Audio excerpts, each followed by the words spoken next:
So in chapter 12, Jesus gets into a controversy with the Pharisees over the Sabbath day, specifically observing the man-made rules and regulations of the Pharisees regarding the Sabbath day. Again, in verse 1, it says, "At that time Jesus went through the grain fields on the Sabbath, and his disciples were hungry, and so they began to pluck heads of grain and to eat." Now, let me just stop us right there. If you're taking notes, Deuteronomy chapter 23, verse 25, Deuteronomy 23:25 tells us that a person was allowed to enter a field that did not belong to them to get something to eat if they were hungry. So they were allowed to go into a grain field and take some grain or pick some fruit to eat if they were hungry. You have to keep in mind there were no Chick-fil-A's in those days, right? There were no Taco Bells. Sometimes people say, "Oh, I wish I lived in the days of Jesus." Hey, there were no Chick-fil-A's. If you were hungry while you were traveling, you would go into some stranger's grain field and pluck some wheat, and that's what you would eat. Or you'd go pick some fruit, and you would eat that to hold you over until you got home. Also, in that same verse that I mentioned in Deuteronomy 23, the Lord also says that you are not allowed to go into the field and harvest a whole bunch of grain or a whole bunch of fruit. You couldn't go in there and harvest like a whole bushel of fruit. And it's amazing to me that God has to say those kinds of things to us, right? He knows us so well that well, hey, you said we could go in the field and take some fruit. I didn't know I wasn't allowed to bring a tractor with me, kind of thing.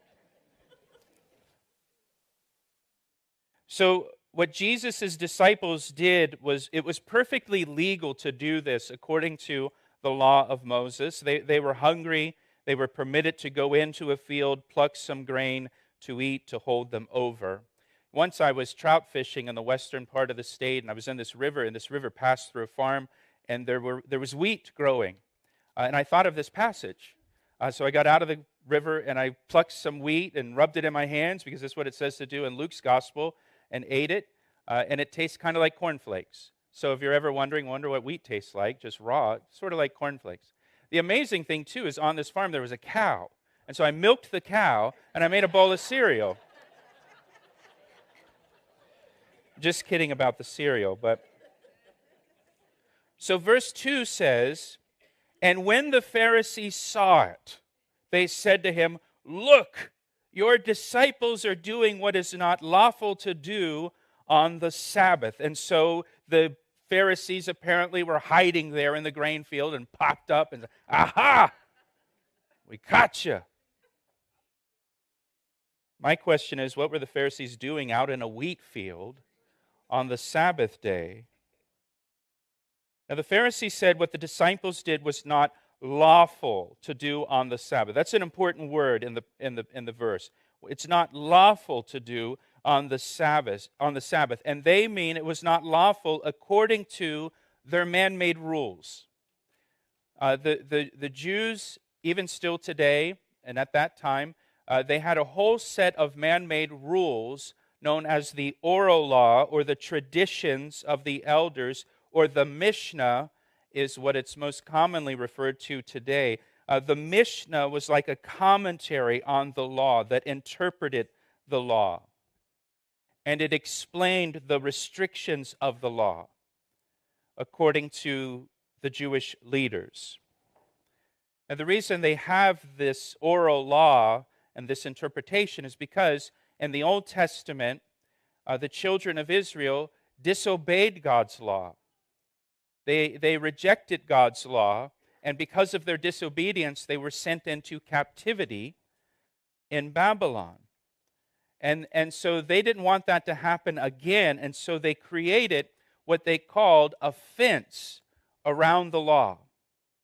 A fence around the law. So if the law of Moses says you can't cross this line right here, they decided, okay, well, we're going to build a fence way over there.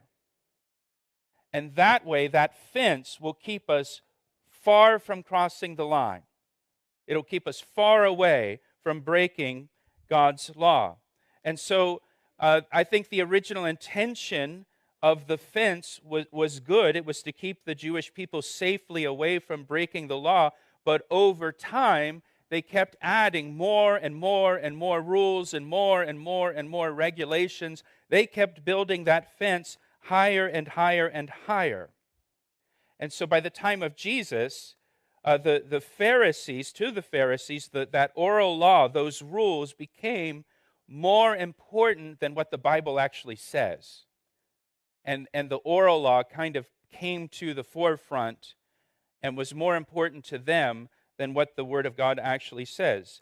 In Matthew chapter 15, verse 3, Jesus said, the Pharisees transgress the commandment of God by their tradition. So their rules, their laws actually cause them to transgress what the Word of God says. Also in Matthew chapter 15, verse 6, Jesus said, you cancel the Word of God by your tradition. And so this was the case with the Sabbath.